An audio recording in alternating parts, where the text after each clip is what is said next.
Welcome back to your soon-to-be favorite podcast. I'm Angelica. And I'm Kelsey. And this is Here We Grow.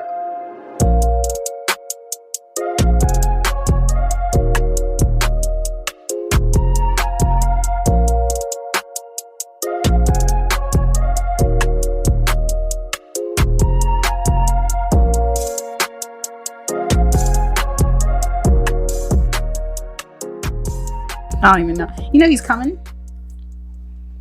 Who's coming? Lil Wayne. Lil Wayne's coming to Indy. Who's coming? Drake. Who's CCing on me? No, I'm just kidding.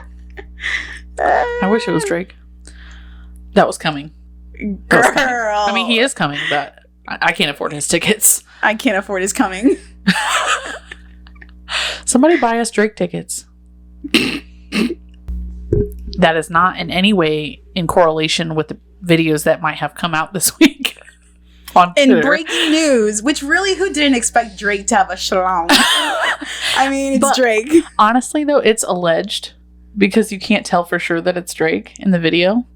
I mean, it looks very much like him, but it could be anybody who looks like him trying to, like, you know what I mean? I guess I didn't even think about that. I guess it could be, yeah. So there's a lot of fans saying that the headboard in the video, oh my god, is the same. Who's looking at the headboard? Right. People trying to make sure it really is Drake. But like, yeah, people were saying that the headboard is this like fancy headboard that is just so happened to be pictured on his private jet. So it's him. So people believe even more that it's him. It's him. It's. I mean, it's Drake. I think I heard somebody else say that people were saying that he released it on purpose. Yeah. If I was Drake, I would be too. Have you seen that picture? Did I send it to you? What picture? It was like Drake when he leaked his own nude. No. Oh, hang on. I know I sent it to somebody. Oh, yeah. You didn't send me that. Did you read it? Accidentally leaking his own nude. Yeah. Anyway, somebody needs to buy us Drake tickets for whenever he's coming to Indianapolis or nearby. Or just whenever he's coming. Whenever he's coming, we'll be there. I can't even keep a straight face about it. Okay. Hi, besties. Hashtag blessed. Hashtag fucking blessed. Just kidding. We're back. I've never seen the video. I'm an innocent person. Angelica sent it to me. I'm just going to put that out there right Kelsey. now. I was at work minding my own business on Monday. Actually, I just went to the bathroom. And Angelica said, hold on, let's quote this. I just want it to be known that it was brought to my attention. Hold on. Let me get to it. Yeah, let's read it. Okay. Yep. It's not gone. available anymore yet. No, I'm sure it's somewhere, but it's gone right there. Girl, there's a leaked video of Drake with his eggplant emoji out. A few other emojis on Twitter. I said, where? Because I'm like, she's got to have a link if she's seen it. Sends me the link. Anyway, I sent her a shocked emoji. Holy shit. She's like, right? Hashtag blessed. LMAO. Wait, I said that? Yeah. I said, really fucking blessed, and anyone who's fucked him. Oh my god. I said, how did you come across that? She said, for real. Someone told me there was a leaked nude, and I looked it up, and turns out it was a video. Oh my god, I love Drake more now, I said. Angelica said, I love Drake now, period. LMAO, he's def my crush now. I said, LMAO, when I was telling you like a month ago, you were like, yeah, I guess. It's Drake. And she said, now I'm like, I see why. I see why. I said, I loved him before I saw that anaconda. I got 10 reasons why I like Drake now. Jake. All 10 reasons. Jake from State Farm. Angelica goes, LMAO, you're a real one. That was it. That was all the Drake stuff. If you didn't see it, I'm so sorry. Yeah, it's down now, I think. You could probably find it on some internet sleuth website or maybe some porn websites. It was easily, like, I just Googled it and then it's on Twitter. Yeah, I mean, it probably was available for like probably 15 or 20 minutes until so many people were reporting it on Twitter. And then who would report that? Christians. Fucking Christians. Just kidding. We're just kidding. Party poopers. We are just kidding. I'm not. I am kidding. I'm not. For the sake of this podcast, we are kidding. He's more than his meat. Is he though? I think some of his outfits that he wears on tour is weird. Are you talking about the dinosaur? Yes. Spleen. Why does he think it's cute? Yeah, I think if it was a hard shell, like a hard plastic material, but it was soft. And it moves when he walks. Yeah, no, which makes it weird. Yeah, that is weird. I still want to see him concert though. So if you're still willing to buy us tickets, I still want to see it. Him. I want to see him. Okay. Not like he's gonna whip it out on stage or anything. I mean, okay, back to this podcast. Hello. Welcome besties. back to the Here We Go podcast. I'm Angelica. I'm Kelsey. And we've already told you that. Did we? We always say it in the intro. Oh, right. It's a pre-recorded intro. Well, hello again. And yes. We have a very exciting episode today. I can't wait. I can't wait to tell you all this shit. It's crazy, It's apparently. Crazy. Bizarre. And we're also scary. Uh-huh. And we're here alone. And then you're going to leave, and then I'm going to be alone. Yep. So sorry. You can call me if you need me. I'm 8 minutes away. Call me, beat me if you want to reach me. Call me, beat me if you want to reach me. Anyways. Kim Possible. That was a bop. Mm. We are talking about the mysterious disappearances of over thousands of people, probably over 2,000 people by now. Fuck.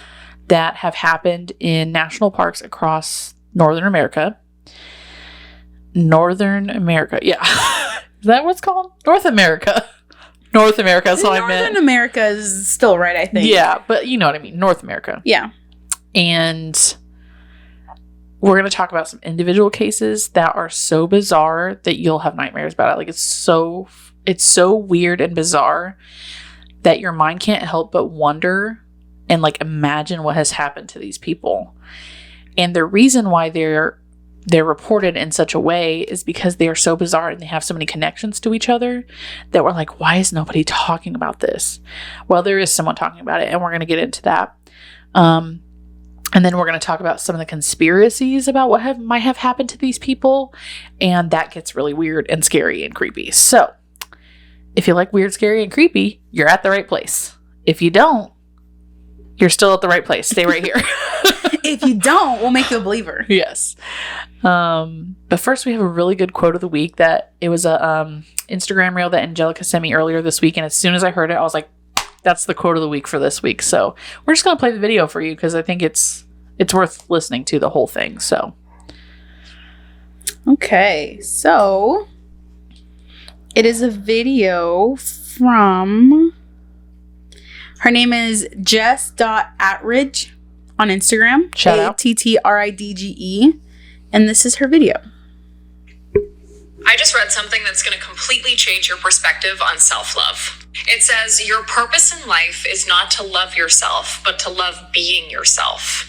If your goal is to love yourself, then your focus is directed inward towards yourself, and you end up constantly watching yourself from the outside, disconnected, trying to summon the correct feelings towards yourself or fashion yourself into something you can approve of. If your goal is to love being yourself, then your focus is directed outward towards life, on living and making decisions based on what brings you pleasure and fulfillment. Be the subject, not the object. You are experiencing life. Life is not experiencing you. That's kind of like people say main character energy. But really, like, though, be your own main character. Yeah. Yeah. What is it? You are experiencing life. Life is not experiencing you. Yeah. Right? Is that what she said? Yes. I didn't get the other way around. No, you said it right. Yeah, you are experiencing life. Life is not experiencing... Is it? Yeah, I think it's right. I'll Okay. cut that out if it's not right. Okay. Okay. Your focus needs to be on loving being who you are. Mm-hmm. I liked when she said, then you're experiencing life from the outside and not within. Yeah. Right? Right? Is that what she said? So the way I we are not starting out well, obviously. The way I interpreted it was, like when people say, "Oh, you need to love yourself," that's a really hard concept. Yes, it's hard to conceptualize. Right. Loving someone you don't know. You don't truly know yourself. You know what I mean? But if you learn how to be yourself and then love being yourself, that's easier. That's an easier task to complete. Absolutely. You're looking at the beauty that surrounds you and you experiencing it from your perspective, from who you are. I think that's really beautiful. Yeah, you're basically loving all of your experiences, loving how you interact with people around you, how you love people. There's a follow-up voice. I was trying to figure out if this was connected or not, and it is kind of. You are what you love, not who loves you. I'm so glad you picked up on that. Yeah. You are what you love, not who loves you. And I think a person, like, seriously, if you really think about it, when you think of a happy person, get a little closer to your mic. When you think of okay, I want you to picture the happiest person you know in your life. Yeah. Got it? Yep.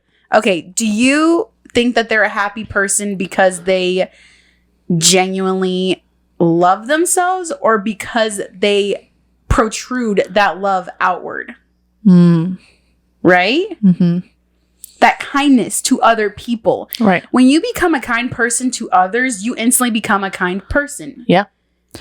I was listening to our second episode. I re-listened to our second episode earlier this week, which was the anxiety and imposter syndrome episode. Mm-hmm. And one thing that we said was an oxytocin booster was giving compliments to other people. Yes. Literally, you feel better about yourself when you give kindness to other people. Mm-hmm.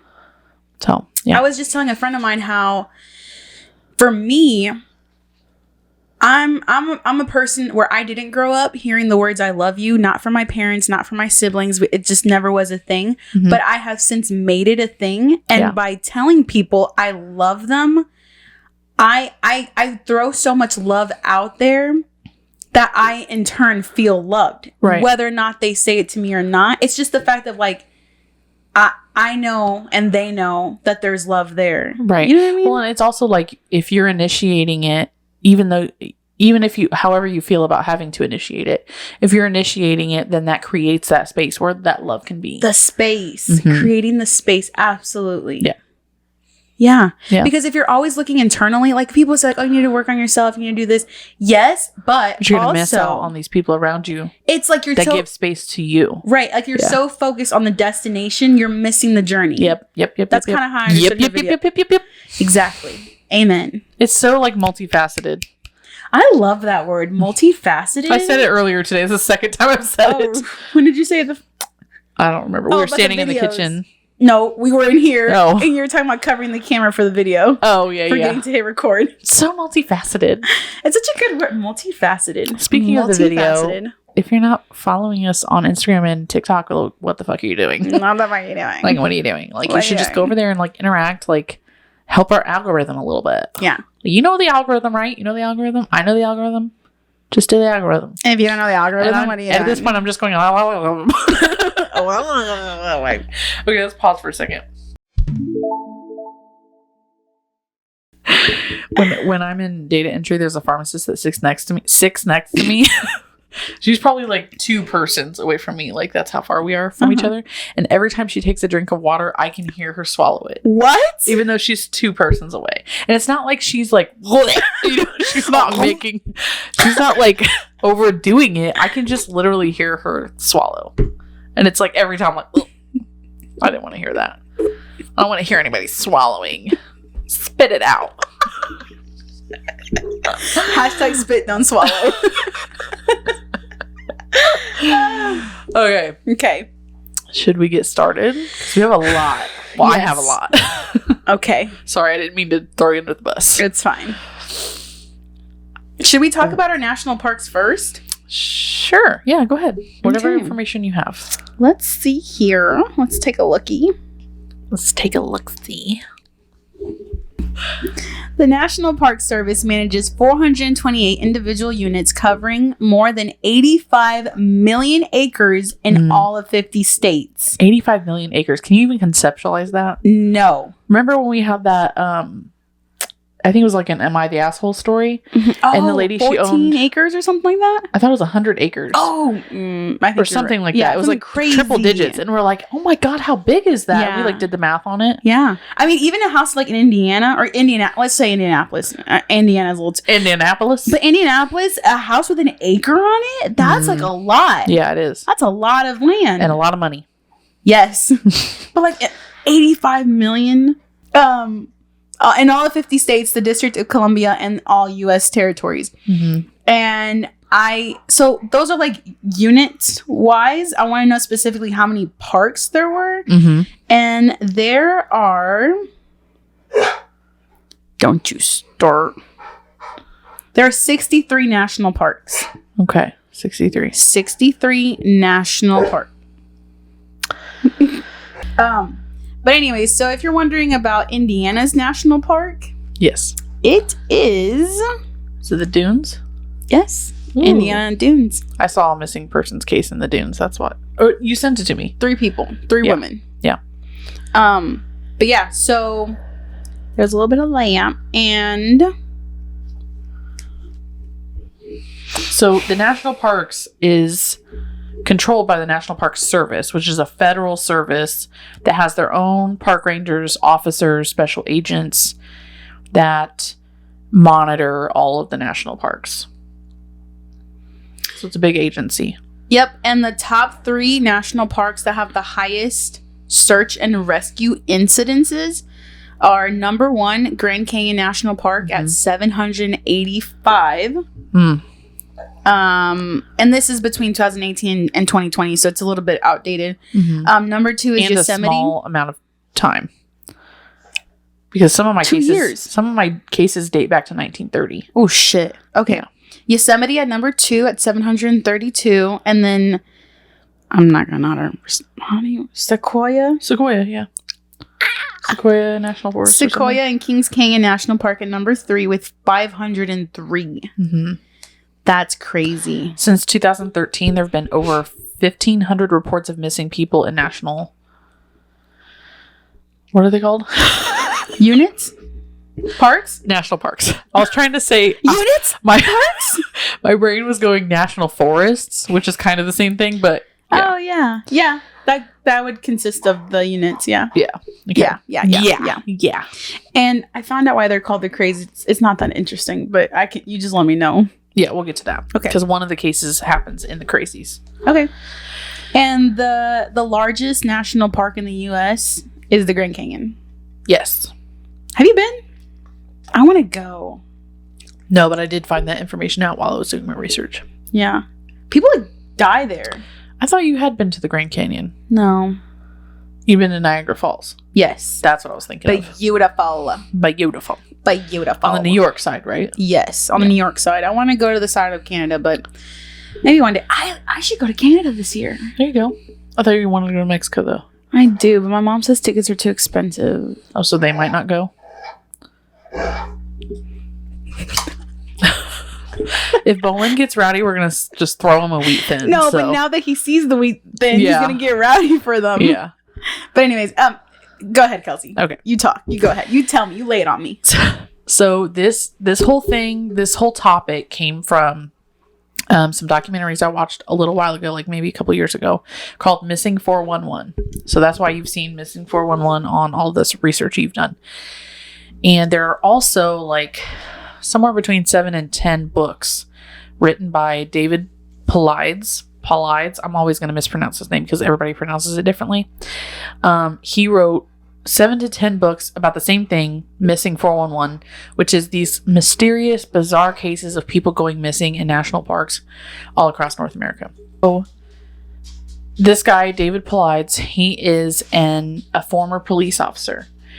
And one day, a park ranger from a national forest comes up to him and tells him, like, hey, there's like this pattern of mysterious people. And I think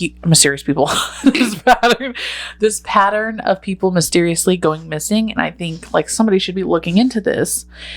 And that is when David Paulides' like investigative journalism career starts, basically. Okay. And so, do we know who this park ranger was that brought? up to his attention? He never names him. Maybe he didn't want to be named. Okay. Or maybe we could find it if we really went down the internet rabbit hole. Mm-hmm. But before we get into this, let me say this. The internet is a fucking buzzkill, okay?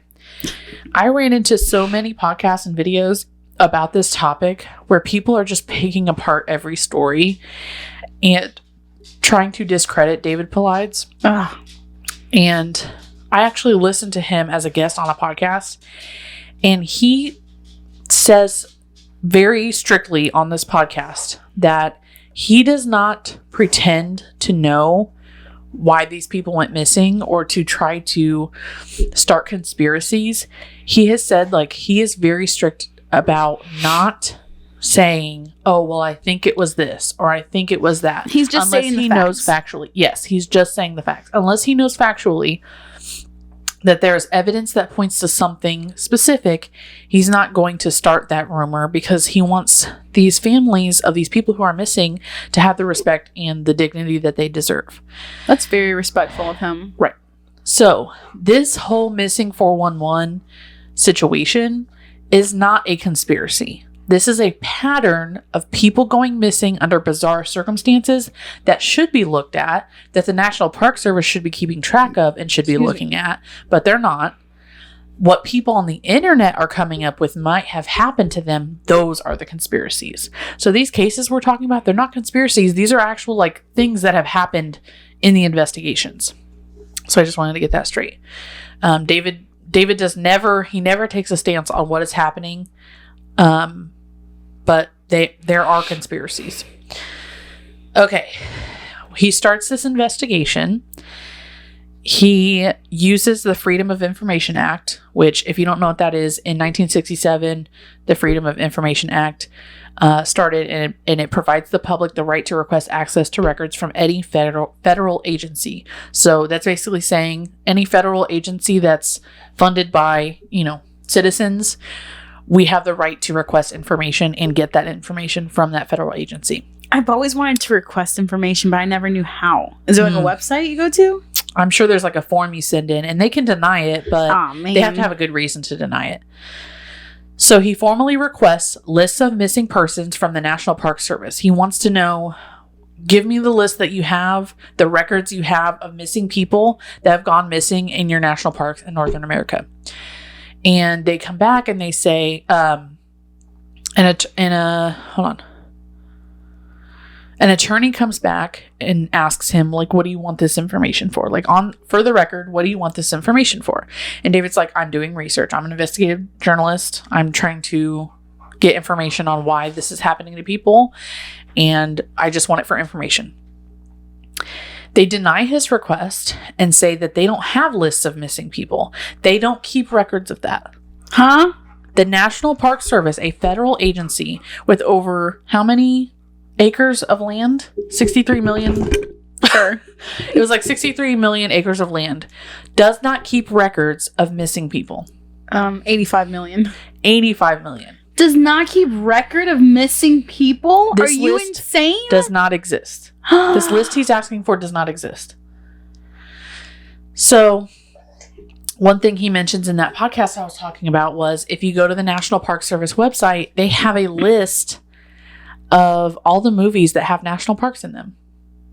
So they do keep lists of some things, but not the important things.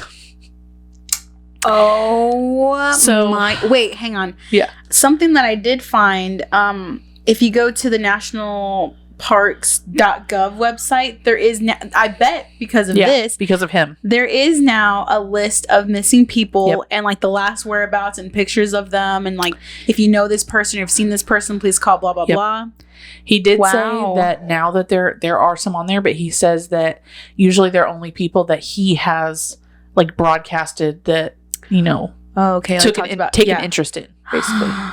Wow. Yeah. So, see, I think that's so crazy how many things do not exist that people just assume exist or don't know they exist until they've been told this does not exist. And you're like, wait, what the fuck? I think they do have lists.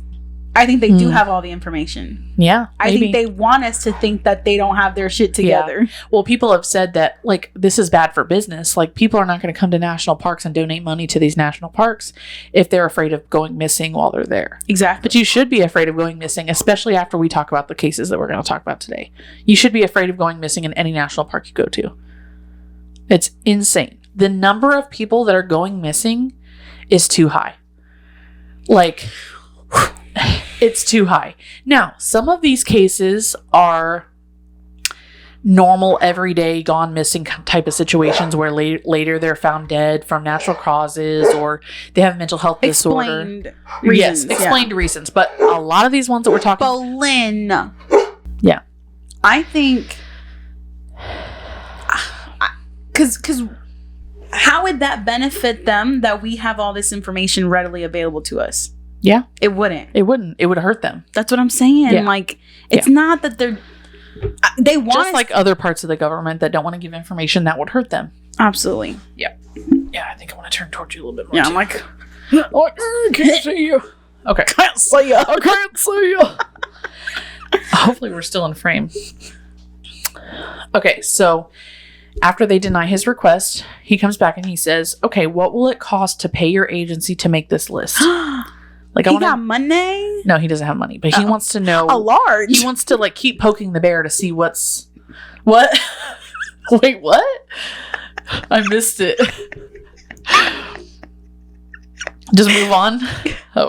So he asks the people how much it would cost to make this list of all national parks. He also asks about just Yosemite, but now he's asking about all national parks.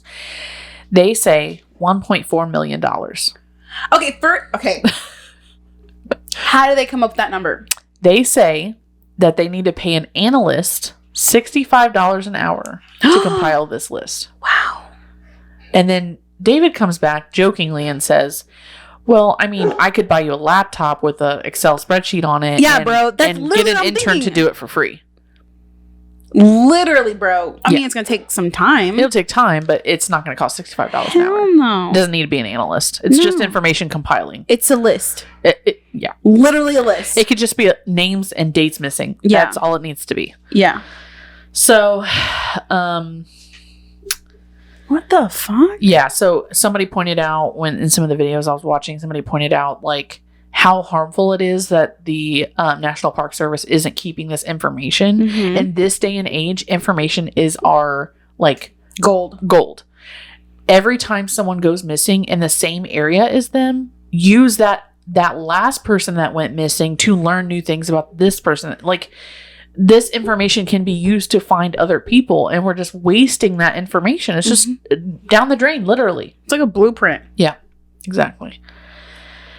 Okay, so he only concentrates on the very bizarre cases that cannot be explained by natural phenomenon like animals, weather conditions, if they drowned, if they fell down a cliff, etc. He's not going to go after these cases that like Have a reasonable explanation. that have a reason, even if they're not definitively cause of death but they have a reasonable explanation. He's not going to go after that case. He only goes after the ones that are really bizarre and the ones that are connected to other cases. And there are a lot of connections in all of these cases, which makes it really weird. Oh, no, I don't like that. We're going to talk about the connections right now. Brace yourselves. So these are what...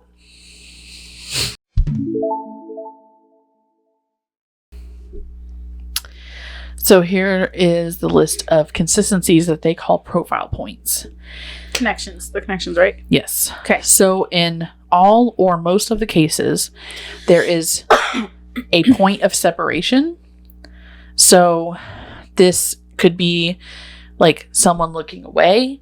This could be walking away from each other. This could be separating on purpose. Oh, you think that gave you chills? Girl, wait. I've got way more that'll give you more chills. There is a certain time frame of disappearance. Like almost all of them or most of them disappear within the same time frame, like over a few hours, like at night or whatever. Like, and especially there's clusters throughout them throughout the United States of like areas on the map that are heavy in disappearances, and some of those have At like specific times? time. Yeah, not very specific, like to the minute, Yeah, but like but- within a few hours. Oh, I don't like that. I don't Most, like that. if not all of these, happen near boulder fields. Do you know what boulder fields are? A field of boulders? Yes. It's not a rock. It's a boulder. It's a boulder. But yeah, so like What? like if you were to walk over them, like they're all smushed together. You know what I mean? Okay. Like almost like a cliff with Like boulders. at White River where they have those boulders to watch the sunset? Yeah, but they're all touching. They're all touching. Like as if you're on there was a cliff of boulders Okay. like that, but a field of boulders. Oh. And if you just look up boulder fields, there's pictures. Okay. All of them happen near water, like within 50 miles of water. Large bodies of water, usually. All of them have a specific weather event that happens. So, like in some of these cases, they've had to stop searching because there's a huge snowstorm. Oh. Or there's like frigid temperatures or heavy rain or whatever. Oh, no. Almost all of these people have a disability, illness, are very young or very old. None of them are in perfect health. Is anyone? True. But like a lot of these cases, there's like a very specific thing. Mhm. Like there's one guy that went missing who was missing an eye. And that was just from like an old injury from like in his 20s or something like that. And when he went What? missing, he was 80 something. Oh, shit. Okay. In most, if not all of these cases, canines cannot continue tracking. Like they lose the scent at some point, or they can never even pick up the scent to begin with, which is like unheard of. There's always a scent. Do you think like something else is masking the scent or it's just gone? I don't know. I don't think we'll ever know. What do you think? I think it's gone. Like people have literally vanished into thin air. Like as if they have literally, like most of these cases make you think of people literally vanishing into thin air or being removed, like plucked so quickly that there is no scent. Angelica's about to cry. I can't, man. I just can't. So in most, if not all of these cases, there's missing clothing or clothing has been removed in some way, shape, or form. How do they know it's missing? You mean returned? Like they find the clothes but not the person, or what? Yeah. Okay. They find the clothes but not the person, or the person is found next to their clothes or something like that. Okay. The next It's just not on them anymore. Yes. Okay. Like removed from their body, Okay. Okay. whether by them or who knows. Okay. The next one is unknown cause of death. Like almost all of these cases are an unknown cause of death or a cause of death that's If their like, body is found. if their body, yeah, some of these people, most of these people probably are Aren't never even- found. Yeah. But if their body is found, it's usually an unknown cause of death, or it's a cause of death that like they just stamp on, like, you know, whatever's most likely, basically. The next one is geographical clustering. Like I said before, there's a map that we can post with the episode posting if you want to check that out on Instagram and Facebook. There's a map of clusters of, like, if you put red dots everywhere that people have gone missing, there are clusters in certain areas. And there are national parks all over the United States, but there are certain areas in which more people go missing. Is it because these parks are more in areas that are more highly like populated, Could be. Or more visited. more visited? Yeah, it could be. Way too many times, like almost all times, remains or belongings of the person who went missing end up showing up in areas that were previously searched by law enforcement, No. dogs, volunteers, etc. So like and we'll talk about that in some of these cases. Some of these cases, you know, they go missing, they do a search for say 15 days, cover the grounds multiple times, and then a year later their belongings are found right where they've searched. No. How did it get there? No, the fuck not. No. No. No. I refuse. Yes. That's creepy. No. No. Sometimes Just no. Sometimes when these people are found or their clothing is found with their remains, their clothing is either basically not damaged. Yeah, I was gonna say damaged or dirty, or they do not appear to have been in the elements for as long as they have. Like, say, clothing being in the elements for 3 years. They do not appear like they've been in the elements for 3 years. So where were they? Oh my God, I have so many thoughts. Say them if you want. I'm just okay. I know we're gonna talk about feral people kidnapping these people or whatever, or aliens, or I mean, this can go on in many different directions. But I'm just like, okay, for those cases, it's like they have to remember where they took this specific person from to like go back and you know what I mean? Yeah, that's true. Know what clothes they're wearing, know where they were snatched, and what's the point of putting those things back there? That's what I'm saying. It's so meticulous, but like it's almost what's the point then? Right. Is it to fuck around with people? What is it? Yeah. To prove that you're smarter? What is it? Like, to prove that you're smarter than us? To keep us confused? To cause us pain? Like, to confuse us for sure. Yeah. Sometimes it's very confusing. Sometimes I feel like, are we just rats in a maze? You know, like, yep, we're the experiment. Yeah, true. Okay, go ahead. In multiple cases where children have gone missing, and we're talking about like under 3 years old. Oh, hell no. They are, if their remains are found, they're found at a higher altitude than they were before. So like, say they're on a campground that's at 1,000 feet above sea level, and they do all these searches, they're looking, and then days later they find the remains of the child at 2,000 feet above sea level. And it's like, how did the child go uphill? They argue that in a lot of these cases. It's like, it's very unlikely that a child under 3 years old would not only be able to walk uphill, but that would be their first instinct, is to walk uphill, right, or up a cliff. And so it just wouldn't be. How did they get there? Right. Is the question. How did they get from point A to point B? Oh my God. I know, it's just so horrible. And then the last one that was mentioned was that an alarming amount of people that have gone missing have some kind of German heritage. You think that's a coincidence, or are they being targeted? There was even one of the missing persons that's listed in the books, but I don't know anything about the case because I haven't looked it up. But one of them was like a German physicist or something, or a German, I want to say physicist.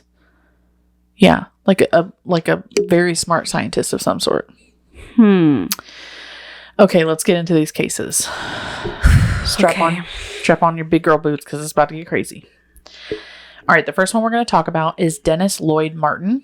In 1969, he was 6 years old. So we'll call him Dennis. 6? He was 6 years old, and he was in the Smoky Mountains.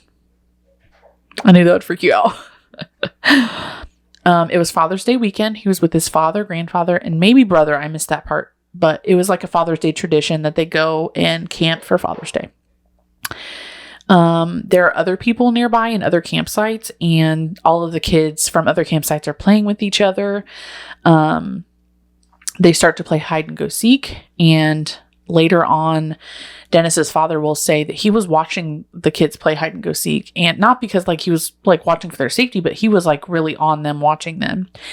And Dennis went to go hide behind a tree nearby, like at the front of the tree line. And Dennis's dad saw him, like watched him walk behind the tree, and waited for him to jump back out from playing hide and go seek. And he never comes out. He never sees his son again. He walks behind the tree and then never is seen again.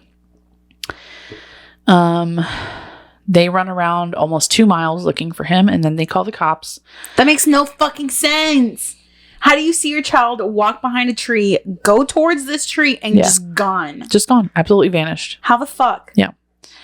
There's not a trace of him, clothes, blood, nothing. Not a single trace. And that's another consistency with some of these, is like, there are absolutely no clues, and there should be. If they were attacked by an animal, there would be blood, there would be pieces of clothing, their shoes would be knocked off, something. There would be something. Hang on. Okay. Do you believe in portals? Yeah. Okay. We've talked about underwater portals, or just like portals out in the ocean or bodies of water. What if these are the portals of land? That's another theory, is that it's interdimensional. Yeah, they're just stepping into these and then plucking you out of the dimension. Yeah. Oh my god. Oh, okay, go ahead. As we're talking about all these conspiracies, remember that these cases are real life things that have happened, okay? And this was back in 1969. So this was before like all this lore and like horror movies and shit. I mean, I guess there was horror movies out, but like the crazy shit that we see today, that was before all that. There's no trace of him. During their search, they see a bear running along the mountainside, and they think that the bear looks like he has something thrown over his shoulder, like the bear's carrying something, maybe his son. But Dennis claims to the cops that it looks like a bear, but it acts more like a human. And then it's not running like a bear, it's more running like a human would run. Oh.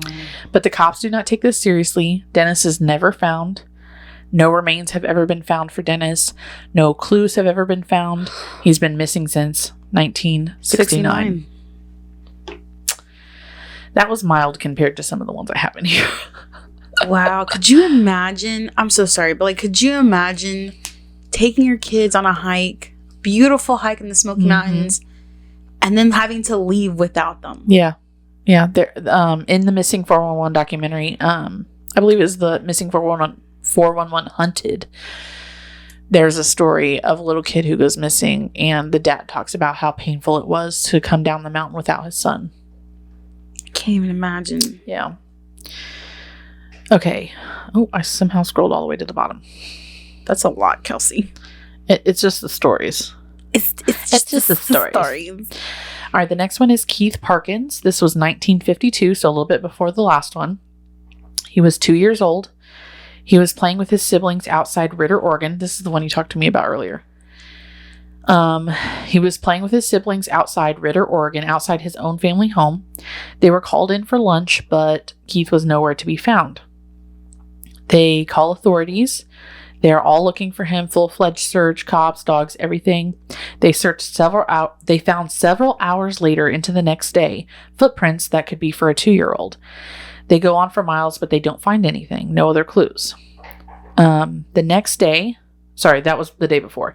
The next day, they continue to follow where those footprints were going. 12 miles from the ranch that he lived on, they found Keith. He was face down on the ground, but alive. He was wearing very little clothing. He was not equipped for the cold temperatures. There was snow on the ground. His jacket and his hat were stacked neatly next to him. I don't know how to explain to you all that a 2-year-old can barely take off their own clothes and their own jacket, let alone neatly stack it next to them before laying down face down in the snow. There's just no way. That's the part that's creepiest in that story to me, is that a child can't do that. I wouldn't believe that a child, unless they were like almost 3, maybe. Yeah. But still, the neatly part, like children don't neatly put their clothes down. Children aren't neat. No. He has scratches on his face, and when he's asked about the scratches, he just keeps saying that a cat scratched him. That could mean anything to a 2-year-old. Since he's still alive, he actually has been interviewed as an adult, and he does not remember a single thing that has happened. No. Mm-hmm. There's no way that a 2-year-old... Okay, so not only is it crazy that his clothes were neatly stacked next to him, but there's no way that a 2-year-old would have been able to move 12 miles in the snow in the middle of the night and temperatures that were like probably near 0 and not well equipped for the weather. Like a 2-year-old would need to be in a full-on snowsuit, hat, gloves, boots, all that stuff. And if he was lured away, where are the other footprints? Right. Just his. Right. What the how? Yeah. And he wasn't dragged away because there would be drag marks. Could they tell if he was maybe chasing after something? Like maybe the footprints would be farther apart? Maybe, but running? He still would not be able to go 12 miles in the amount of time. They didn't say in the video that I was listening to what the amount of time was, but they did say that Les Stroud, who's the star of Survivor, like he's the guy that's like, if anybody can survive in like these wild conditions, it would be this guy, right? Because of this story, he goes out and tries to reenact the 12-mile trek in the snow as an adult, and he can't do it. Not in the time frame that the 2-year-old did it. Wow. How creepy is that? How did that child get from point A to point B? Okay, so Well, at least he's alive. yeah, at least he's alive. He made it. He's like one of the only people that have made it out of the situation alive. God. Face down in the snow. In the snow. Imagine they had found him, you know, When they did, yeah. an hour later. He might not be alive. He might have succumbed to the elements, but he should have succumbed to the elements before that, which is why it's weird. The next day, a 2-year-old surviving in the elements until the next day, and without his jacket on, apparently. Okay, the next one is very creepy. This one is Charles McCuller. This was in 1973. He was a photographer of scenery. He wanted to go out to Crater Lake to do some photography. So he had a friend who had a vehicle that could do all-terrain take him out because he didn't have a vehicle. He had like a station wagon, so he couldn't go out in all-terrain to get to Crater Lake. So he needed someone with a vehicle that could, like a Jeep. Kelsey. I thought you said all-terrain. Now, what is all-terrain? All-terrain. An all-terrain vehicle. A vehicle that can go all terrains. All-terrain. All-terrains. I still heard it. All-terrain. All-terrains. All-terrain. He even jokes with his friend on the way there, like, oh, if I go missing, you know, in 3 days, you know, make sure you report me missing. Well, he goes missing, of course. So he goes missing. A few days later, his friend who's supposed to come pick him up notices he's not where he's supposed to be and files a missing persons report. A huge search ensues. They find absolutely nothing, of course. Every single one of these cases, there's nothing to be found. They are literally plucked from the earth. 1 year later, backpackers get lost near Crater Lake, and they discover a backpack with a old Volkswagen key in it. And that's how they identified that it's, what was his name? Charles McCullers' backpack. Because this was a very rare, like, old-fashioned antique Volkswagen key. And so, of course, like, they somehow identify it with their friends and family, his friends and family, that, like, that was his backpack. This was 12 miles off the trailhead where Charles was supposed to be. 12 miles. They also find his remains. They find his pants unbuttoned, laying across the log as if he was sitting on the log and just dissipated into thin air. Like, as if he was sitting on the log and he disappeared and the pants are still there. It gets worse. Wait, but they found... When you say found his remains, they only found the pants? No, I'm gonna keep going. There's more. Okay. That was just the beginning. Sticking out of the pants were his socks, as if he was wearing them. Wait, what? Like standing up? No, sitting down. Okay. Like the ends of his pants have his socks hanging out of them. Okay. As if his pants were tucked over his socks when he was wearing them. Okay. And in the socks were his feet bones. There was no jacket or upper portion of his skeleton found. His skull was found 12 feet away.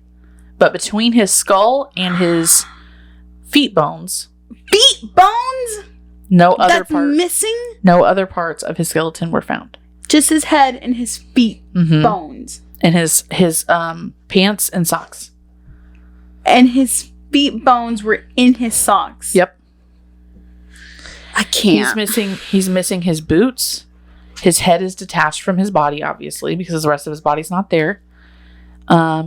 He's missing his torso. There a is jacket. The day that he goes missing, there is 7 feet of snow. So how did he travel 12 miles and 7 feet of snow without his boots? Why did he go this day? Yeah, some of these are like, why did these people go camping when there was so much snow? But if you remember, all of these cases have like a weird weather event that happened. So maybe they weren't expecting snow and then snow happened. Wow. Okay. Wow. So that's the end of that story. Wow. What the fuck? And Say it. What the fuck? There's no like teeth marks or scratches on the bones or anything. Nope. Yep. I don't even... What do you do with that information? Like what? Well, it's like if he was attacked by, say, a bear, his pants would not be laying there and his feet and his socks in perfect condition as if he were there and then disappeared. You know what I mean? Right. Like he would have been dragged away. Right. His pants probably would have been torn, because when animals attack, it's like statistically, when animals attack, they go for your gut, Oh shit. because that's how they can get the best like amount of Meat. Yeah. This is what I'm saying. Like whoever's doing this shit, whoever, whatever, group of whatever, Mm-hmm. it's like they do this shit to like fuck with us. Like they want to give us clues, but It's not like enough. breadcrumbing. Yes, Mhm. but not enough to like Actually, pinpoint or like there's no concise explanation. 100%. But it's almost like okay, it's almost like what's better, being completely missing, like vanished out of nowhere, or having these weird ass clues that don't amount to anything. Mm-hmm. Yeah, Oh, true. hell. Oh, True, 100%. hell. These weird ass clues that just confuse you. All right. The next one is Bart Schleyer. This was in 1979. I did not catch his age, apparently. He was a world-renowned tiger tracker and catcher. Like, he would go to other countries and do this. So he's like this rugged dude out in the wilderness, totally can survive that kind of thing. Terrain. His stuff, you know. His all terrain. He's in the Yukon Territory in Canada. Paparazzi. He's in Canada. Canada. Canada. I like that. Canada. He's in Canada to hunt moose. All the right equipment, extremely capable. And he wants to be out there for about 3 weeks. He wants this to be a full 3-week trip. So he pays a pilot to fly him out to the Yukon Territory in Canada. And he tells the pilot, come back and get me in 3 weeks. I'll be here ready for you. And so, of course, the pilot comes back. He's not there. Otherwise, why would we be talking about this? Hang on. Okay, I know he's fully equipped, but like me, a dumbass. How would you know 3 weeks have gone? A dumbass. Like, how would you know 3 weeks have gone by? Keep a calendar. Or what year was this? I would lose track. This was in 1979. You probably had a watch. I don't know. I would. Okay, me, a dumbass. I would. But if you know that there's a scheduled pickup time, then you would purposely keep track. Every time you go to sleep, you'd mark off a day on a calendar or something. That's what I'm saying. That's where I was getting at. Me, a dumbass. That's what I would do. I would get a calendar and I'd mark each of the days. Yeah. But I feel like after like the 8th day, I'm like, wait, did I mark a day? Oh fuck. Yeah. Fuck, did I mark? Like you have to be really concise about that. Yeah, that's true. Me, a dumbass, wouldn't do that. Yeah. 1979, that's right on the cusp of the 80s. I don't know if like digital watches were out yet. Like that had the date on them. Oh, but they would require batteries. Yeah, but I mean, watch 3 batteries weeks. last like a long time. Wow. They last long. I mean, especially a camping, like a watch that would be good for like the wilderness, that'd be waterproof and stuff. Yeah, I guess you're right. I know. No, I'm just kidding. I just wouldn't trust Wouldn't myself. trust yourself to, yeah. Yeah. But then again, we don't know if like where he's going to pick up. This guy's like really close to his campsite. Like you can see it from there because the pilot comes and doesn't see him, doesn't find him. And actually the pilot goes to his campsite now that I remember the rest of the story. Okay. So it's close by. Okay. So the pilot finds his campsite. It looks fine, normal, like he maybe just walked away from it until he finds a dry bag with an indent, like someone was sitting on it, and it's up against a tree. And next to it is his bow, like for a bow and arrow. And as if he were like sitting there waiting to like call a moose toward him and then shoot the moose. Mm-hmm. Then he looks closer. He finds near this area Bart's teeth. My soul has left my body. And a couple of shards of bone. Oh, shards. Like pieces of bone that had been broken. Broken off of the original bone. Not his skeleton, not his remains. I mean, I guess technically because they were his teeth, those are his remains. So people theorize, okay, that was a large predator. Like a large predator snuck up on him and ate him. And right? spit out his teeth. And spit out his teeth apparently and a couple shards of bones. That's unrealistic. No. There's no blood at the scene of this situation. There's no sign of a struggle. There's no like drag marks in the ground. There's no like, piles of leaves like had been shuffled around. And one of the worst parts of this is his campsite, there's still food at his campsite. As if this happened to him that day. Because think about it. If it had happened to him the night before and there's camp at his campsite, animals would have gotten to that food by the next day, like that night. If you leave food out at your campsite, animals will get to it. And furthermore, if a predator had gotten him, would have ate Bart and then went to his food at his campsite and ravaged his campsite. But his campsite looked perfectly normal and his food was still there. Belinda's about to knock my mic over. Do you think these people are experiencing maybe some kind of like hallucinogenic experience? Like, but then how does their teeth pop out of their mouth? No.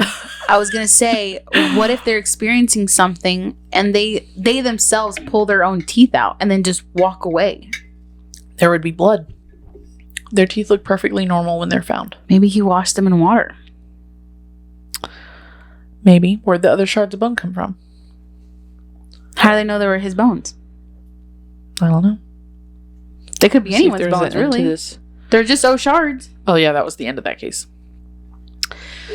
Yeah, that's super weird. Guess they could confirm that those were his teeth, probably from dental records, but that's so weird. Yeah. I don't even know. I don't even know if they could confirm that they're his teeth because they're not attached to his body or his skull. Usually you have to, it's the pattern in which your mouth is shaped that confirms your dental records. If his teeth are loosely about, I don't know if they could confirm that. I mean, that's what, okay, first, yes, but also second of all, I mean, you would need some real shit configuration to figure out what teeth are where, what teeth are which, and how they all fit together. And even then, that's not perfect. Yeah, because we all have our teeth, you know, the less straight our teeth are, the more identifiable you are. Right, exactly. So they wouldn't even know, like, if one was crooked or off, you know? Right, because it's not attached to his skull. That's what I'm saying. How do they know it was him? Yep, and that was in 1979, so... Maybe they just assumed it was his teeth. I mean, it was at his campground, so of course they assumed it was him. Yeah, I guess so. Why would anyone else's teeth be there? Yeah. And by his bow and arrow and his dry bag and his campsite. Oh, no. And why would he be missing if his teeth weren't there? If those weren't his teeth? And, like, if it happened that same day, like, bro, you just needed to wait a couple hours or whatever it was. Wait a couple hours before you're abducted by aliens. Duh. Life hack. Yeah, life hack. Follow us for more life hacks. Just wait a few hours before you're abducted by aliens. Abducted. Just tell them no. Just say, hey, wait, my friend's on the way. Can you just wait a few minutes? You can have him too. And a plane. All right, the next one is Christopher Tompkins. What time are we at? Maybe we should take a break. We're at 29:26. Yeah, let's take a break real quick. Okay. Hey, guys. Guess what? Did you know? We have merch. Merch. We have shirts, crew necks, sweatshirts, sweaters, mugs, hats. Baseball caps, yeah. Baseball caps. Buy one for your mom, your dad, your sister, your brother, your uncle, your aunt, your cousin, your grandma, your grandpa, your dog. Everyone. Everybody. Makes a good gift. Makes a great gift. Yes. And we have new merch that say good things all happen exactly when they're supposed to. Our little quote. So go check that out. And also, they're unisexual. Unisexual. We know you like a little uni. little sexual uni moment. Hop on there and get you some merch. And when someone asks you what you're wearing, you tell them about our podcast. Even share an episode with them. Yes, of course. Whatever your favorite episode is. You can get that at bonfire.com/store/HWG-merch. Around. Okay. Get your giggles out. Get your giggles out.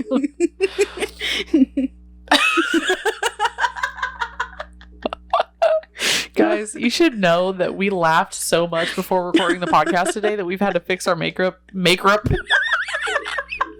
like 2 or 3 times. There's a video that's coming out of us where we do we're podcasters, of course, you know, the trend that people have been doing. Mm-hmm. And just us being in the room, like, brainstorming what we're going to say. Just cracking up. Because we are so funny. We're funny, guys. You guys are so lucky that we have a podcast. That you get to, like, share in our... genius. Our comical genius. Yeah, and our humor. Like, God bless. God bless. Okay. The next story is Christopher Tompkins in 2002. Oh, recently. Yes. I mean, 20 more recently than the years other ago, ones. Yeah. In 2002, he was a part of a 4-man Is he in survey. his bed? Sorry. No, he's just sitting right next to me. Oh. He was a part of a 4-man surveyor crew. If you don't know what surveyors are, they like... What are surveyors? If you don't know what they are, well, me either. I'm pretty sure, and correct me if I'm wrong, leave it in the comments below. Why don't you just Google it? No.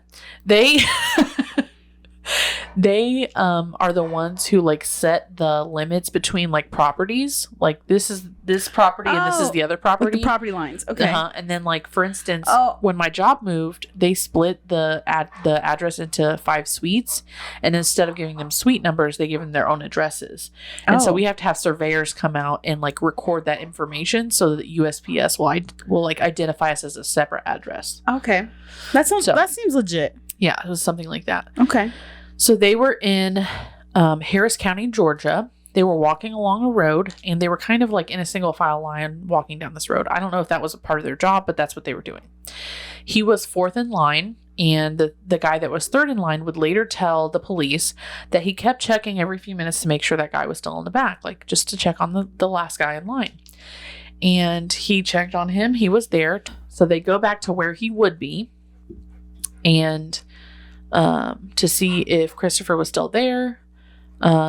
There was no sound or commotion that would have prompted them to look back and find out that he's left. Or I have a question. How far apart were they from one another? I don't think that far apart. Like they would have heard something. Okay. If, like that's what they've said in this story is like they would have heard if he was like snatched by an animal, or if he like even if he like ran off the side of the road into the bank, like they would have heard that. So they get to the area where he would have been, or, they start searching the area of where he would have been. And what they find on the ground is a pile of loose change and some tools that would have been in his pockets. What? They also found one of his boots stuck in the barbed wire that was running along the road. What? Like at the top of the barbed wire. But no sign of him anywhere. So literally one of his boots, just one, right? Just one. Okay. Just one. So literally a pile of change and some tools that would have been in his pockets in the middle of the road where he would have been walking when he went missing. And then his boot and the barbed wire along the road. There's no sign of him anywhere. They call the police. They investigate. They find absolutely nothing. He's just missing. To this day? To this day. 9 months later, after they investigate, they find his other boot near a swamp 900 yards away, but still never find him. That's the only other clue they've ever found. What? Since 2002. His remains have never been recovered. Okay, it gets creepier. Oh, no. Like, that's the end of what I know about this story, but the way that this guy explained this story really freaked me out, and this is what made me pause while I was working earlier when I told you. Hang on, can I just say, I don't know what you're about to say right now, but even just listening to that, that is even freakier. Yeah. Because there's no way to explain. There's nowhere to go for him to have hidden or... Or being dragged away from an animal. There's barbed wire fence. Yeah. Okay, I'm sorry. Go ahead. So the guy that's explaining this story, he says, what really bothers him is the chain and tools on the floor, on the ground, where he would have been on the road. Okay. As if he had been turned upside down. And this stuff fell out of his pockets. Oh. So if you just imagine him, whoever took him or did whatever to him, turned him upside down, and then quickly swept him away without anyone noticing. That is the only explanation for the stuff being out of his pockets and his boots being strung about. Hang on a damn minute. Hang on. Okay. My makeup is done for, but hang on. Okay. I kid you not, when you were talking about the story, who was it? Sorry, one of the stories. I can't remember which one. I literally thought, what if this is like a hybrid human being with wings? They just plucks you and drag. Yeah. But then why do you never hear a scream? But what? You got me there. I mean, we don't know. I mean, maybe they instantly kill this person and then drag them away. Maybe. Like maybe they're killed by the time that they're dragged away. Did you know that the owl is the most silent flyer? The barn owl produces virtually no sound. Wow, that's scary. No sound. Like there's videos. Watch it. Nothing. I mean, maybe if you're there in person, you might hear like a little flap, but nothing. Virtually no sound. And so I was thinking about that, like on one of the cases you were talking. I forget which one you said, but that's literally what I thought about. And then when you said upside down, I was like, oh, it's the bird. It's an owl. It's a bird. It's not a bird. It's an owl. Kelsey, what? You don't remember that? Yes, I do. Oh, okay. I was like, but you didn't quote it correctly. It's not a bab. Yeah. It's an owl. It's not a bab. No. A big ass headed bird. Okay, so hang on. This person was saying that they think, like, what if they were turned upside down and their stuff fell out of their pockets? Yeah. Okay, so if it's not an owl and not a bird, are we thinking aliens? Maybe. That he was abducted and whatever beam of light or whatever is took him, it's completely silent and no one else can see it. But or maybe the other people did witness it, but they can't remember. Their memories were erased. Fuck me. Yeah. No.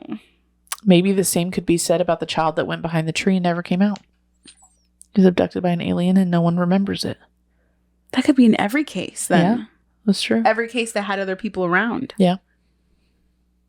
Oh, that's so true. I know. This is so creepy, isn't it? Love it. Have you seen... I love it. You've seen like alien abduction videos, not even conspiracy theories, like social whatever, modern TV shows or whatever. When people are plucked, this is a matter of like seconds. So, yeah, like what if this all happened in a matter of seconds and they don't remember? Exactly. Yeah. Oh, that's so weird. So open to interpretation. Like everything, you just think of anything. Wait, but then they found his other boo because it's not by to a our swamp. No theory that we would be comfortable with can explain the physics in any of these cases. These are all defying the physics that we know. Okay, here's another bad one. This one is Jared Ottadero. He went missing in 1999 and he was 3.5 years old. Oh. So almost 4 years old. So I'm going to have to tell some of this from memory because this was in the documentary and I didn't get it word for word like I did the other ones. So essentially, his sister and some friends were going up to the mountain and they were just going to go like hiking or whatever. Not like a full hiking trip. Like they lived nearby. And Jared wanted to go with them. So he asked his dad if he can go, or, the siblings asked the dad if he could go. And he's like, yeah. So his dad gets him dressed, puts his shoes on, and they go up the mountain to wherever they're going. I can't remember. But essentially, they go out there, and after some time, Jared goes missing. They're all in the same area. They don't get really separated, but... How many kids are there again? Just Jared is the only kid. I think they're just older siblings that are maybe teenagers. Okay. And they're friends. But after some time, like this is just like a situation where you look away and you look back and they're gone. Oh, I fucking hate that. So they... And then it's like looking for a needle in a haystack. Like, yes. Where the fuck did they go? Yes. They come home and they are telling their dad there's something wrong. We can't find Jared. And of course, dad jumps out off the couch, puts on his shoes, drives up the mountain. They go searching. They call the cops. The cops come out and they search. And they don't find anything. Nothing at all. And then a few days later, at a higher altitude up a hill or cliff, up a cliff actually is what they call it, they find his remains. So he's dead. They find the top of his skull. Actually, I don't remember how much time has passed since they find his remains. I'll have to look that up and I'll enter that into the podcast in post editing. Oh shit, it went back to the top. they find the top of his skull and his clothes and one tooth sitting on a log. There's no blood on the tooth. There's no roots on the tooth. There's nothing. It's clean. It's a clean tooth sitting on a log. And apparently the weather was snowy at this time too, so it was kind of weird. Oh, this was 3.5 years later. I'm so sorry. I'm so sorry. I misspoke. I said he was 3.5 years old. This was 3.5 years later that they found his remains. So they found his skull. But we don't know how old he is. He was young, like 4 or 5 maybe. Okay. They found the top of his skull, his clothes, and one tooth. And this was many, many feet up a cliff. So back to the logic of like a young child is not going to walk up a cliff, especially like this high altitude. Mm-hmm. And experts have said that a child would not have been able to successfully go up a cliff like this without falling down the cliff. Mm-hmm. His clothes are like basically intact, other than some like tears from insects and birds, but like not from an animal attack. There are no animal rippings. And that is another thing that they mentioned was like if a wildcat had attacked him, it would have went for his stomach. And there's no tears on the front of his. It's only like on the side and by like the armpit, which is where like the birds and stuff would have used that fabric for their nests.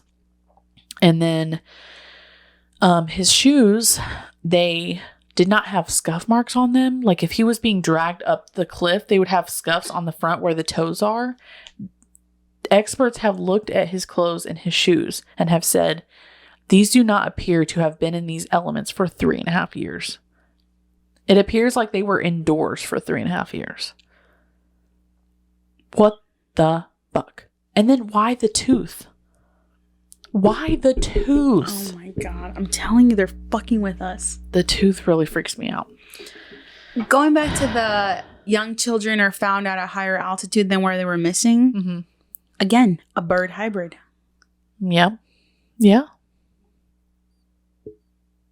I mean, I don't know where their clothes would be, but what about if people who have never been found are just too high up?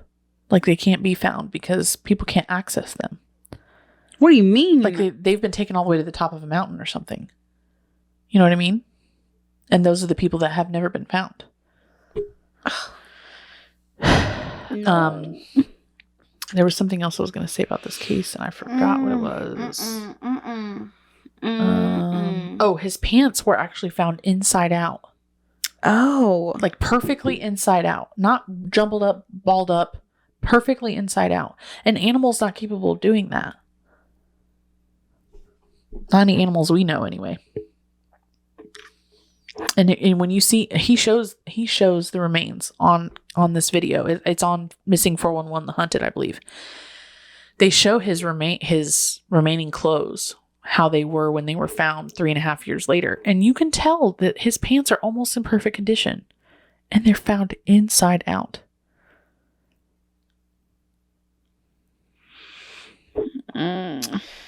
This trips me out. So, and I don't believe any of his other remains were found. Only the top of his skull. How the fuck? Mm-hmm. Okay. That's weird. That's very disturbing. The last case that I want to mention is a doozy. Okay. This is actually one of the most famous Missing 411 cases just because it's so confusing. It was also in the Missing 411, the Hunted documentary, so you can go watch it there. It used to be on Amazon Prime, but it's not available there anymore, but you can watch it on YouTube. So this last one we're going to talk about is Aaron Hedges, and he went missing in the Crazies. Do you have information on the Crazies, or did we already talk about that? No, not yet. Okay, go ahead. These Crazy Woman Mountains, as the Native Americans sometimes called them, are crowned by 11,214-foot Crazy Peak. With 25 pinnacles soaring to more than 10,000 feet, they are the third highest range in the state of Montana. Ice, wind, and water erosion sculptured them and created the more than 40 jewel-like lakes scattered among the sharp sawtooth ridges and alpine basins. Today, only one Ice Age remnant remains, Grasshopper Glacier, which clings to a north-facing headwall between Cottonwood and Rock Lakes on the west perimeter. Some of what you said right there makes sense, because in this story they talk about how the only place that's accessible by humans on foot is the trails. Like you can't really go off trail. Oh, like you're not able to. It's not possible. Yeah, at all. Right. Geographically wise. Right. Geographically wise. Yeah. I understood what you meant. There are several stories as to how the mountains got their names. One was that a wagon train coming through the Musselshell Valley was attacked by Indians. A woman's family was killed, and it is said she ran into the mountains to haunt the tribe. Another has it that a woman settler was separated from her wagon train and wandered into these peaks. People thought that she couldn't survive without going mad, so the range was dubbed the Crazy Woman Mountains. Others claimed it was because they popped up in the middle of nowhere or because of the convoluted geologic formations found there. Wow. Yeah. So I heard that there are tales of people going camping or hunting in the crazies and end up having some kind of mental break. Oh, hell. And it may be because it's haunted. It's cursed, yeah. Okay, so let's talk about Aaron Hedges. He was 38 years old. He went to the crazies to go elk hunting with 3 of his friends. They had 2 horses and a mule, and they were very experienced hikers, hunters. They were also at some point search and rescue members. They were very well equipped to be out in this terrain. They even had walkie-talkies, like high-tech walkie-talkies that had GPS coordinates on them. So like you could see your buddy who also had a walkie-talkie. You could see their coordinates. I didn't even know that existed. And not in 2014, that's for sure. 10 years ago. They reached Campfire Lake, which is a pretty lake. They camped there a couple of days. Aaron left to go to a cache point, which I could not figure out what a cache point, what cache means. But basically in the story, the way they explain it is that it's like an area where you can hoard like supplies or gear and then go to them later if you need them. Oh. So he needed something from that area, so he left their camp to go there, and it wasn't that far away. He thought, he'd be back the same day, like, go there, hike there a few hours, hike back a few hours, he'll be back, before the nighttime. Do they ever say what the stuff was he needed? I think they do, but I just made it very broad. It wasn't anything important. Well, I mean, it was important to him, but not important to the story. Okay. So after his friends didn't hear from him for a little while, they check on the GPS coordinates and they see that he is on the wrong trail, going too far east from where he's supposed to be going. And knowing him, he should know better than that. He should know that he's on the wrong trail, because the correct trail was going north, like uphill, and the wrong trail was going downhill. So he definitely would have known that he was on the wrong trail. So they walkie with him. They go over the walkie-talkie with him, and they're like, "Hey, bud, like, you're in the wrong place. What are you doing?" And he's like, "Oh yeah." Like, he tells them like, "Oh, I understand. I made a mistake. Like, I'm just gonna double back and come back to camp." So like, okay, well, we'll see you soon. Whatever. And he doesn't sound worried or like. He's like, "Oh yeah, I realized I made a mistake, and I'm already going back. Like, I'm already on my way back to camp."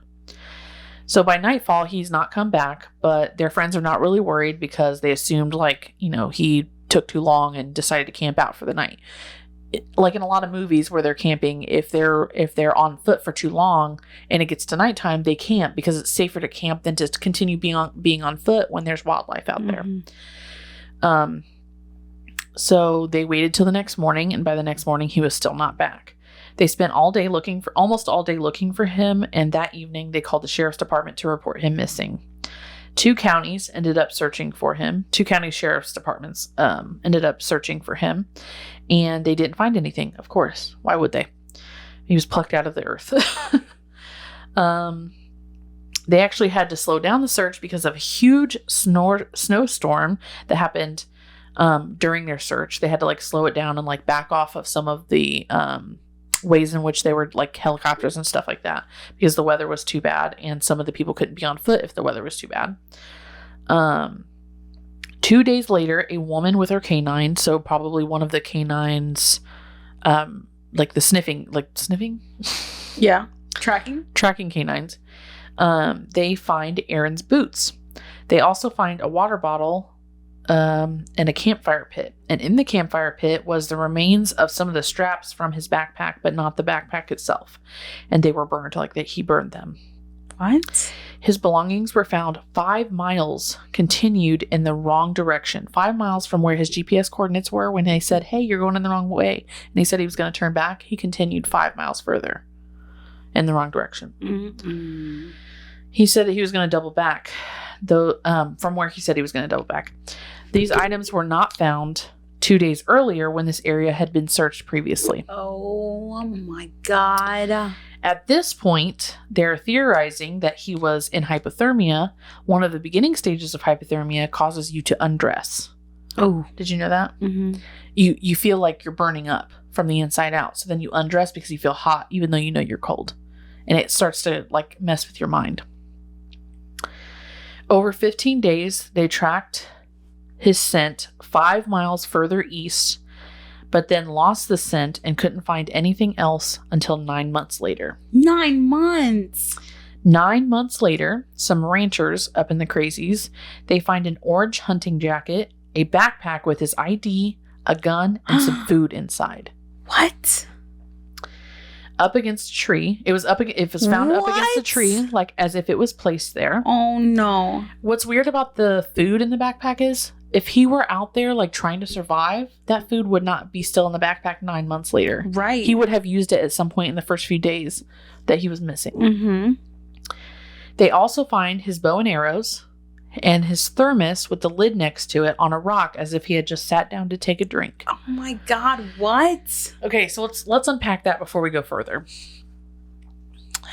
A, why would they find his boots 5 miles back, but his bow and arrow, backpack, thermos, all his other things 5 miles further? Like, why would he go 5 more miles without his boots? Well, I would say feet, without his shoes.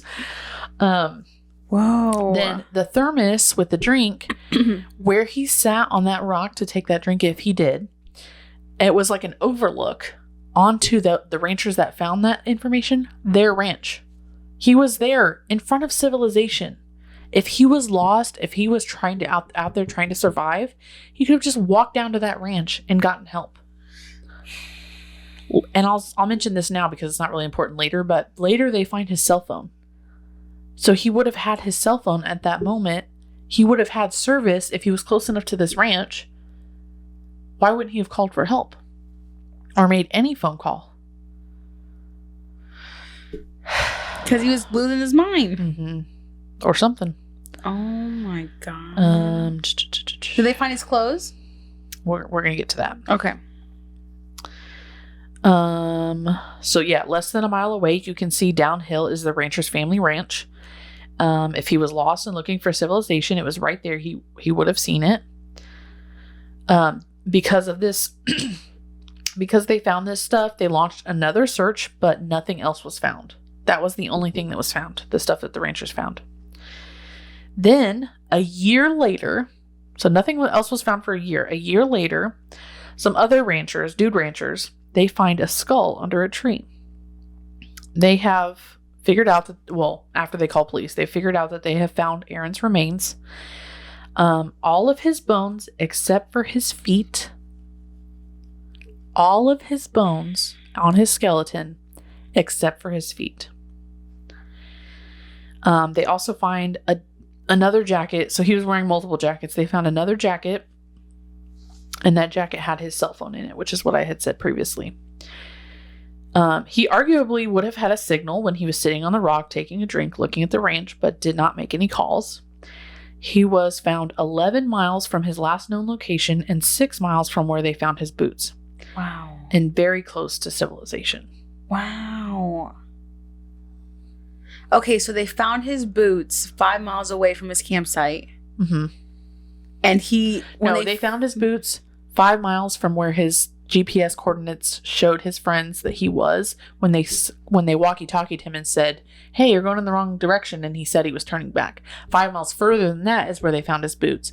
And then another 5 miles is where they found his remains. That's what I said. 5 miles from Oh no, that's not It's what I not from said. his campsite. Yeah, It's yeah. from his last known location. Okay. So he took off his boots, presumably, Mm-hmm. and then was barefoot watching over this ranch area with a thermos, had food and everything. Probably happened the same day or whatever. Maybe. And then his remains are found without his feet. Mm-hmm. I was just going to say, I feel like at that point, the ranchers might have something to do with it. Maybe the ranchers are crazy. Maybe the ranchers are crazy. Maybe the ranchers didn't know he was an innocent hiker or whatever. And they shot him. Yeah, they were like, who the fuck is this guy? And But then why is his feet gone? Isn't that crazy? His feet are gone. Unexplainable. I don't know. People that live out in the wilderness, people that live out, you know, out without, like, yes, that's civilization, quote unquote, people, but like, Yep. if you're out there, you're out there, like in these ranches. No offense to anyone in the ranches or whatever. Yeah. But you know what I mean? Like, you don't know what they believe or Right. their customs or what their Yeah, it's true. outlook on the world or strangers or, you know, I don't know. Yeah. And they may feel that they're just protecting the land that they live on. Yeah. Another thing that's really problematic about these cases is they report these people missing or these children missing to authorities. And then because they can't explain what happened, of course they have to blame the family members that were with them. Oh, I hate that. Why wouldn't you keep a close eye on your kid?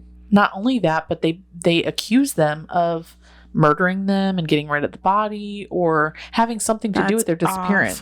Awful. There's a little kid named Dior Kuntz, who was 2 years old. Wait, how do you spell the name? Deorr. Anyway, he was 2 years old. Him and his family went camping in Idaho, and he just vanishes like within feet of his grandfather. And to this day, he's never been found. No remains, nothing. 2 years old. And of course, you know, they contacted police. They have a 911 phone call. The mom is calling police saying, I can't find my son. He's 2 years old. We can't find him. We're out here camping. They send police out. They start searching. And then the police officers start pointing fingers at all the family members. And then it was a whole like damned if you do, damned if you don't situation. I felt so sorry for the parents like watching this documentary, because if they were in the media too much, it was like, oh, what are they trying to get? Are they trying to get money? Are they trying to get donations? Blah, blah, blah. And then if they weren't in the media enough, they were like, oh, they don't really care about their son, or, you know, they're trying to hide something. Like, people were just ripping them apart. Analyzing the fuck out of And them. they were just trying to find their son, their baby. Oh, so sad. Like, I feel like if you were one of those people who chastise these people about trying to find their son, fuck you. It is not hurting you to believe these people that their son is missing and they're trying to look for them. Just fucking believe them. Just fucking believe them. That could be you one day. Let the cops handle whether or not they're being sincere. And even then, the cops can fuck themselves too. That were on that case. So yeah. The only other thing I wanted to say was, two more things I wanted to say was, you know, they talk about these these clusters of areas where a lot of people go missing. And you think about how far back these missing person cases are dated. Like, my earliest one was in the 1950s, I think. But I even saw cases that were in the 1930s that were very suspicious. 1952 was my earliest one. But, like, if you just think about these areas historically, like, what has happened there? Like, what could have contributed to why these places are not okay for you to be at? Like, bad juju. Bad stuff is happening there. And then bad stuff continues to happen there and then repeats that history. I don't know. I have a question. Yeah. What does this have to do with feral people? Oh, we haven't gotten to that. I totally forgot. Okay. So some of the conspiracies. I was wondering when that was going to come back. I was like, wait a minute. Did she just go off on a huge tangent? I did. So some of the conspiracies that people believe might have happened to these people, because of course they're unexplained. Yeah. Who would know what the real answer is? Yeah. Why are their clothes being folded and looking like they're not out in the elements? People, Animals without thumbs can't fold clothes, okay? And also 2-year-olds can't fold clothes. So anyway, so there's aliens. There's this theory of feral people, which we'll come back to in a minute. Cannibals. There's a cave system that correlates with the national parks, that they're like, oh, the caves have something to do with it, which, I mean, who knows? Maybe all these people that are not found are underground. Maybe that's where the feral people live. Excuse me. I believe that. Some people believe that it's some kind of government cover-up. And of course, they believe that because the National Park Service is not willing to do anything about this or even keep lists of missing people. I think there are underground people who have a treaty with the government. That's interesting. Also, and also we talked about interdimensional. So there's that. Yeah. So in the documentary, in Missing 411, there is a hunter, hiker, camper guy that is interviewed by David Paulides or whatever his name is, Paulides, whatever. And he is someone who frequents national parks very frequently. He did a lot with his friends back in the 70s. And back in the 70s, they actually found this area. I don't remember what park it's in. It's not really important, but they found this area where these, there were multiple trees that were right next to each other, kind of like in a semicircle. And they took other logs and trees and built like this little, like, almost like a cabin out of these trees where they could step inside of the trees, and that would be like their tent for the night or whatever. And they would have put other trees up to make like a door. It's hard to explain, but if you look it up, you can find it. And one night they were out there camping and they started hearing these very strange sounds coming from the forest. And this is how people have theorized feral people. And I'll explain why after we listen to the sounds that they recorded on their video camera in 1978 or 1979. 1978 or 1979. I don't remember which one. Do we have any more recent audio of what? Not that I'm aware of. Okay. And this audio, because it's from 1970s, is not great. I'm going to try to actually clean it up in editing and then plug it into this time frame. But you will hear the sounds that these quote unquote feral people are making, or these creatures are making, and then you'll hear the hunter like calling back to them to try to keep them going. And so I'll tell you when it's the hunter doing it. But if I don't say hunter, then it's the creature. And then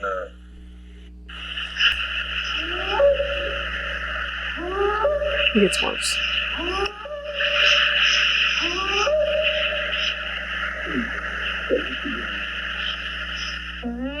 That was the hunter. Hunter. Hunter. Hunter. Then they start changing their voice. The creature.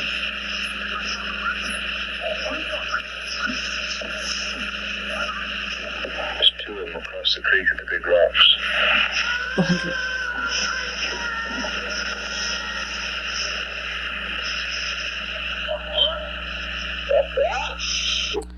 I'm just going to pause. There's more.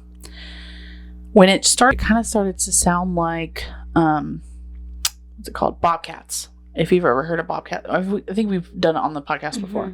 Their mating call, I think. They sound like it's like a screeching woman, basically. But then it changes again. You have to listen very closely. So here's your signal to turn it up.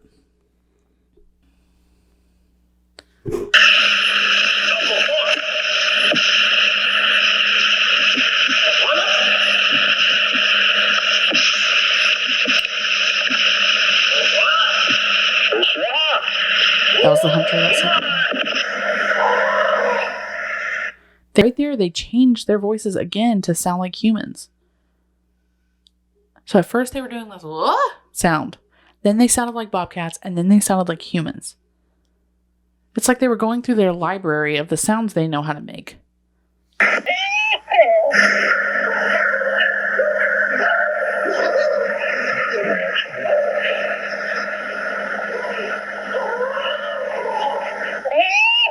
That was a hunter.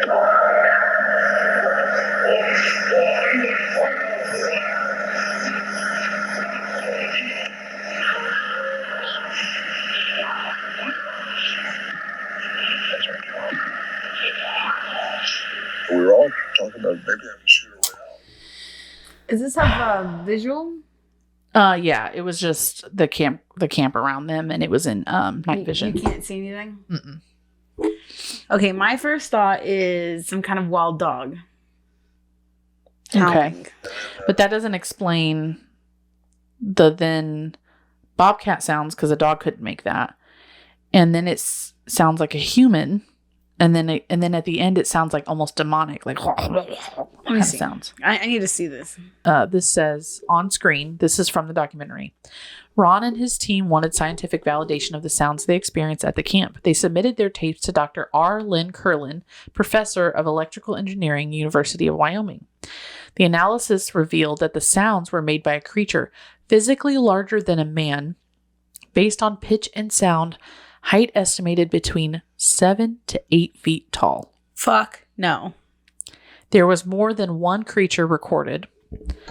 Also, somewhere else they said that the volume in which these creatures were making sound Oh my god, how far away were they? were not able to be made by humans.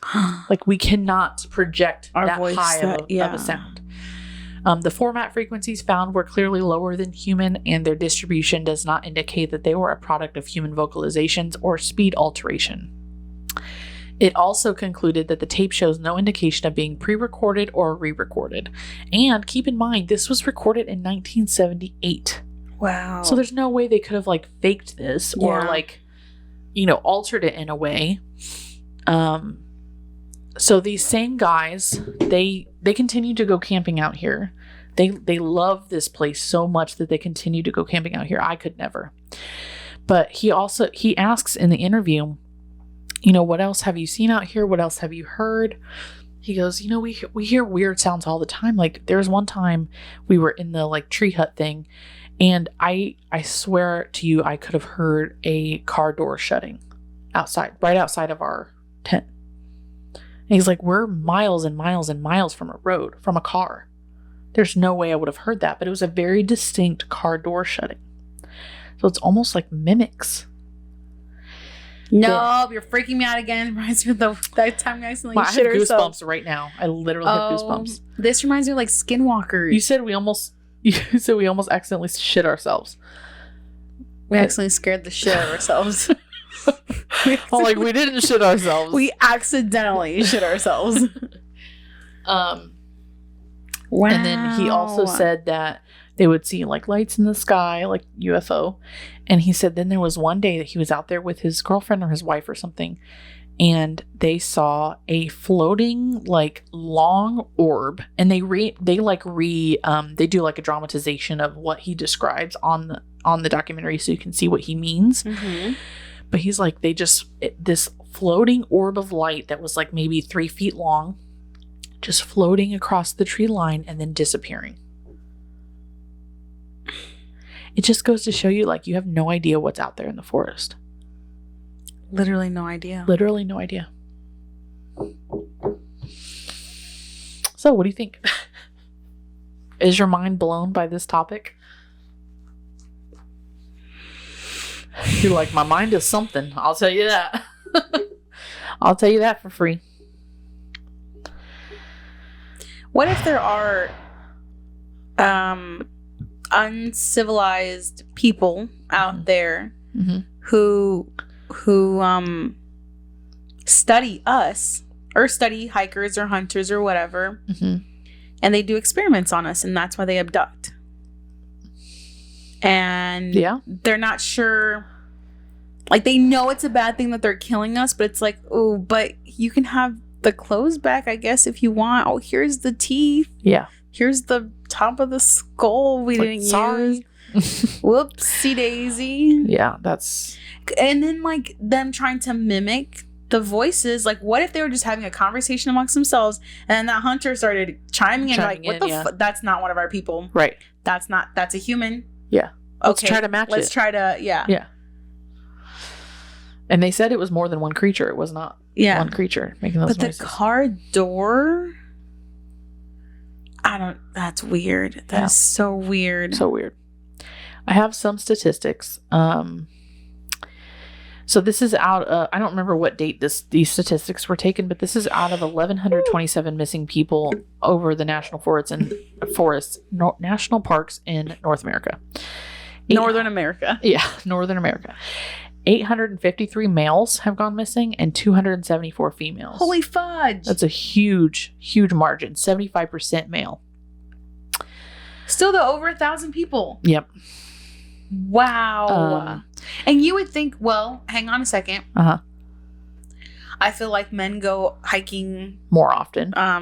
Camping more often than, so they're okay. Yeah. I mean, the margin makes sense. Yeah. 269 were found alive, 355 were found dead, and 501 were never found.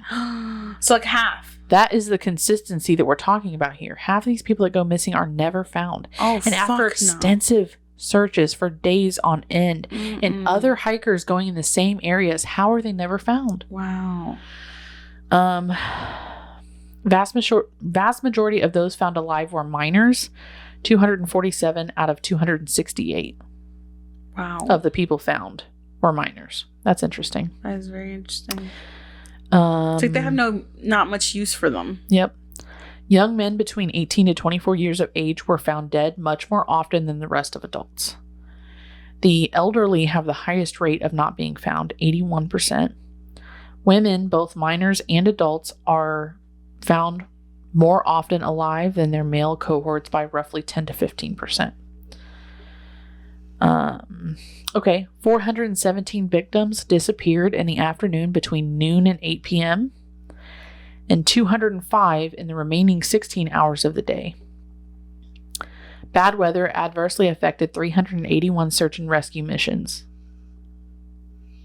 So roughly 35% of all missing persons searches were affected by the weather. But the search outcomes were almost identical with cases that were where bad weather wasn't involved. 220 cases involved reports of missing clothing. 176 cases descriptions mentioned shoes or socks specifically. Wow.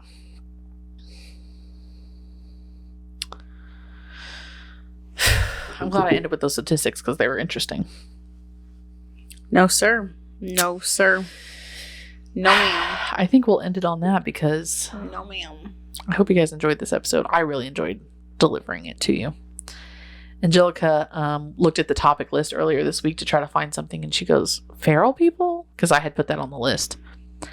And I was like, oh, let me refresh my memory. And then I replied to her and told her it's about these mysteriously missing people, and it's, you know, there's a conspiracy that it's feral people that like kidnapped them, and like we're definitely doing this. It's a good topic, and I'm so glad we did.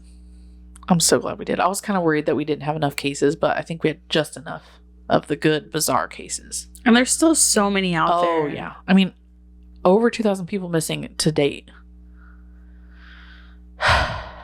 So if you go hiking or camping or anywhere, yeah, that's the thing. Be careful. Not only be careful, but like no one is safe. No one.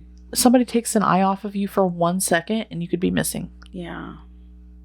And then it's like the saddest part, the hardest part to think about is what are those people feeling or experiencing in the last moments. Wow. Terrifying. But we're going to leave you with that. Hope you have a great weekend. Or no, I guess you'll see this on Tuesday. Hope you have a great week. It's Friday for us. It's Friday. It's Saturday morning now. Friday. But make sure you interact with our socials as always and go buy some merch. Happy Valentine's Day. Happy Valentine's Day. Remember, it's not always just about a partner. Love yourself. Take your mom out to dinner or lunch or your friends or... Look at the history of Valentine's Day and you won't feel so bad about not having a Valentine. What's the history? Oh, man. I don't think I know. Do I know? Something about in ancient times or something, some crazy people believed that skinning animals and using their skin to smack women to get them to like them or something. What the fuck are you saying? Literally, just Google it. I looked it up because I thought of it as a topic option, but it's really short, so it wouldn't have taken up a whole episode. You could have still said it. Yeah, that's true. But literally, just Google the history, or look up the history of Valentine's Day on TikTok, and they'll tell you all you need to know.